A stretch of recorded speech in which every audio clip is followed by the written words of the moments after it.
Hi everyone, thank you for joining me for another book review video. Today I have two wonderful books to share with you guys, and I had noticed on this channel I have really focused primarily on portrait painters or figurative painters. So today we're going to be changing things up and we're going to look at two books on still life painters. So I'm really excited to share these with you guys. This one in particular is fascinating and full of some really wonderful to read information as well as great pictures. So let's go ahead and dive in. This book is called Pieter Claesz, Master of the Haarlem Still Life. And real quick, apologies to all my Dutch friends out there who know I'm going to butcher these pronunciations. That being said, let's get back to talking about this book. So this book was the catalog for a major exhibit of Claesz's work at the National Gallery of Art in Washington, D.C. back in 2005. I believe the exhibit also traveled to Zurich and the Netherlands as well. So it's pretty standard as far as a catalog goes. It starts with a foreword and goes into a biography of the artist and setting up the history of the time Claesz was painting in. Something I really like about this book is that it goes from his early work into his later work, and you really get to see what a pioneer of still life painting he was.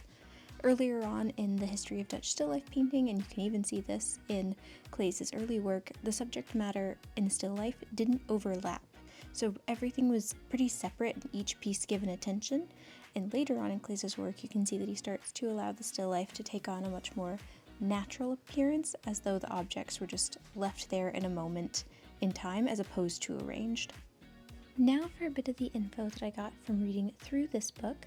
Pieter Claesz was born in either 1596 or 1597, the exact year isn't known, and he lived until 1660. There is not a ton known about his early years or where he trained, though it is assumed he probably trained in Antwerp. It talks about how Claesz lived during a time of prosperity, especially in Haarlem, where he moved in 1621. It also chronicles the shifts in his paintings, such as referencing his monochrome palette period from 1630 to 1640, and his more theatrical still life period that came after it. It also talks about how much the Dutch painters of the time influenced each other, which I thought was really interesting and very apparent in the work. The last essay in this book is on the narrative and meaning in Claesz's still lifes, and I'm not personally a fan of reading essays like that since I don't usually enjoy reading an author's interpretation of a painting. I kind of just like to let the painting speak for itself. So that being said, I didn't read that last essay, but the print quality in this book is wonderful, and it has a really interesting essay on vanitas. I'm probably mispronouncing that, but kind of like the death still life genre. And I really love Claesz's work, so it's absolutely a book that I would recommend. Moving on to our second book. This book was published in conjunction with a traveling exhibition on Anne Vallayer-Coster's work. The exhibit traveled to the Frick Collection, the Dallas Museum of Art, and the National Gallery of Art in 2002 and 2003. I'm going to again apologize for my pronunciation. I did look up how to pronounce her name, and I'm trying my best. But back to it.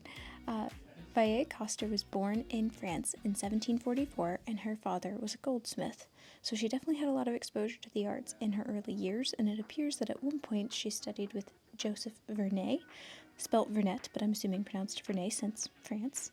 Vallayer presented herself to the Academy in 1770, and despite not being a wife or daughter of an Academy member, who were the only women being accepted at that time, Vallayer was accepted based on the merit of her work.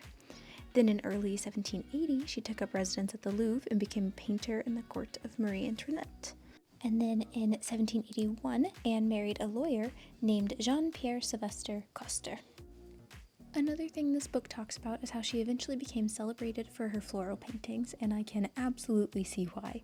I saw one of her floral paintings at the National Gallery of Art in DC, and her way of painting the texture of flowers is really incredible.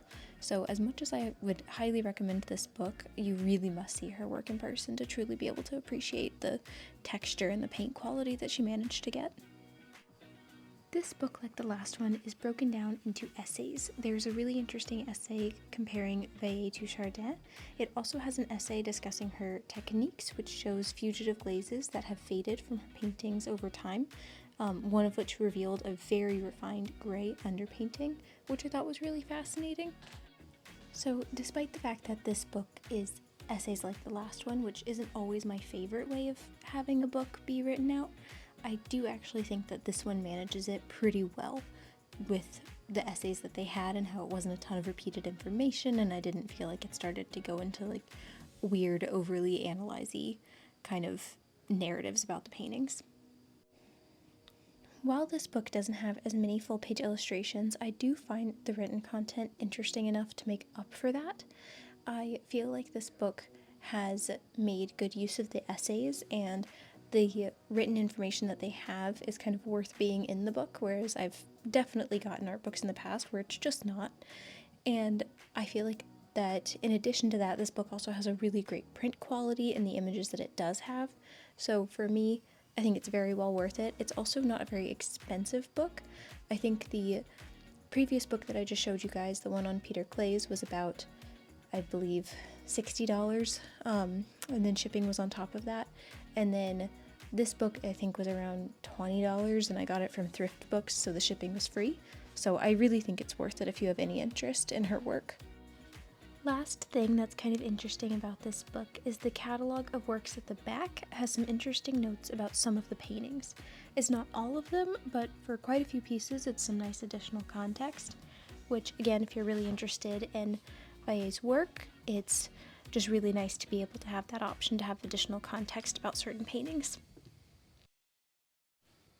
Both of these books that I'm flipping through today were actually recommended to me by Justin Wood when I took his still life painting workshop this summer, so I can guarantee that if you like still life, these are excellent resources to have.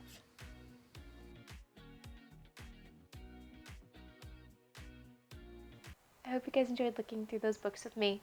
As always, if there's any artists that I haven't covered yet that you would like to see me do a video on, please let me know in the comments. And if there's any books behind me that I have not covered yet that you would like to see me do a video on, please let me know. And with all that being said, I'll see you next time.